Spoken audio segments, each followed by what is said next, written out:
Әлем тағы да Қазақстан туралы айтып жатыр. Бірақ бұл жолы жай ғана картадағы ел ретінде емес, жаһандық саясаттағы маңызды ойыншы ретінде. Дональд Трамп тіпті Қазақстанға келуі мүмкін екенін мәлімдеді.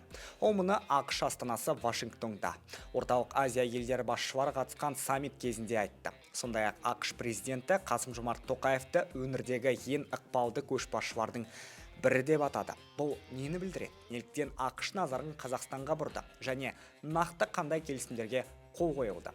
Менің есімім Ержан және сіздер Жас Вайб YouTube арнасын көріп отырсыздар.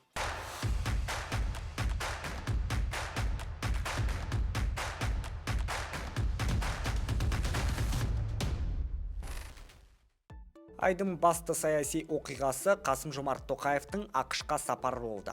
Қарашаның басында Вашингтонда екі жақты қатынастардан бөлек Қазақстанның жаңа С5+1 форматындағы рөлі де талқыланды. Бұл Орталық Азия елдері алғаш рет біртұтас әрі тең серіктес ретінде шыққан алаң. Ал саммиттің алғашқы минуттарынан ақ бәрі айқын көрінді. Назардың ортасында Қазақстан тұр. Оны ресми суреттен де аңғаруға болады. Елдердің туы арнайы протокол бойынша тізілсе де, президенттердің орны кездейсоқ емес. Ақ үй иесінің оң жағында Тоқаев тұр. Бұл дипломатияда жай сәйкестік емес, нақты белгі. ақш өз ставкасын Қазақстанға қойып отыр. Бірнеше жыл бұрын бұл өңір Ресей мен Қытай арасындағы аралық белдеу ретінде қабылданатын. Енді жағдай түбегейлі өзгеруде. Вашингтон Астанамен жаңа байланыс арнасын ашып, экономикалық серіктестігін күшейтуде және Қазақстанды стратегиялық жобаларға шақыруда. Сіздердің президенттеріңіз ерекше тұлға, ал елдеріңізде зор әлеует бар депті Дональд Трамп біздің президенттің қолын қысып тұрып.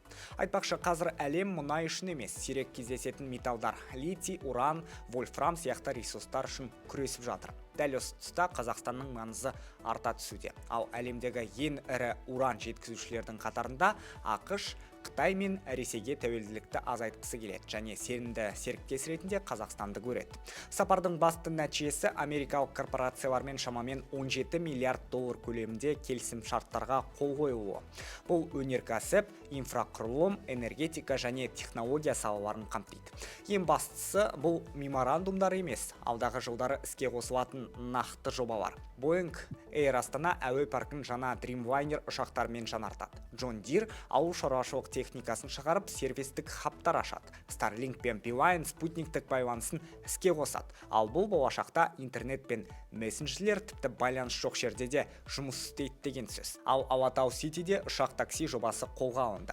Электрлік тікұшатын шағын ұшақтар Алматы мен жаңа технологиялық қаланың арасында жолаушы тасымалдамақ. Сапарға дейінде ірі келісімдер жасалған еді. Мәселен, 300 локомотив өндіру туралы жоба соның бірі. Бұл пойыздар Қазақстанда құрастырылады. Отынды 20%-ға дейін үнемдейді және қызмет көрсету аз шағын талап етеді. Жоба жүздеген жұмыс орындарын ашып, ондаған жылға тұрақты табыс әкеледі деп күтілуде. Айтпақшы, жеке кездесуде Тоқаев пен Трамп Израиль премьер-министріне тікелей қоңырау шалып, Қазақстанның Абрам келісімдеріне қосылатынын жариялады. Бұл технологиялық және инвестициялық ынтымақтастықты дамытуды көздейтін бастама. Бұл маңызды қадам, себебі Қазақстан дәстүрлі геосаяси шеңберден шығып, болашаққа бағытталған жаңа халықаралық альянсқа қосылды.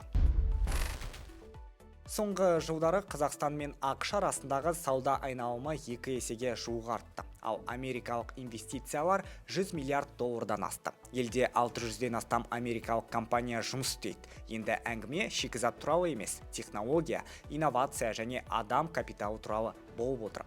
Кез келген елдің ең басты байлығы оның адамдары. Бұл жандар экономика құрып, инновация енгізіп, Қазақстанды әлемге танытады, деді Тоқаев. Сонда не өзгереді дейсіздер ме?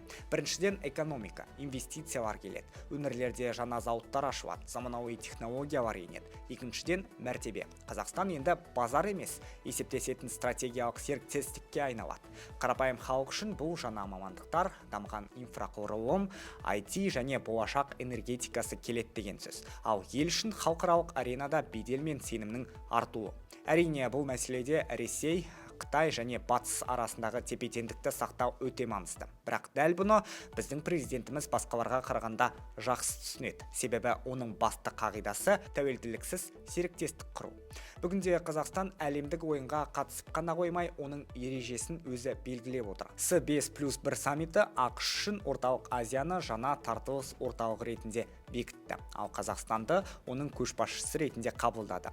Миллиардтаған келісімдер, технологиялық альянстар мен инвесторлардың артып келе жатқан қызығушылығының барлығы елдің жаңа кезеңге қадам басқанын көрсетеді. Енді осы келісімдерді нақты жобаларға, жұмыс орындарына және инновацияға айналдыра алуымыз өзімізге байланысты. Трамп орталық Азия елдерінің ішінде ең алдымен Қазақстанға келе ме, және біздің аэротаксилер 2030 жылға дейін көкке көтеріле ме? Пікір қалдырыңыз, лайк басыңыз және Жас Вайб YouTube арнасына жазылыңыз. Мұнда мен саясат, технология және Қазақстанның болашағы туралы айтамын. Келесі кездескенше.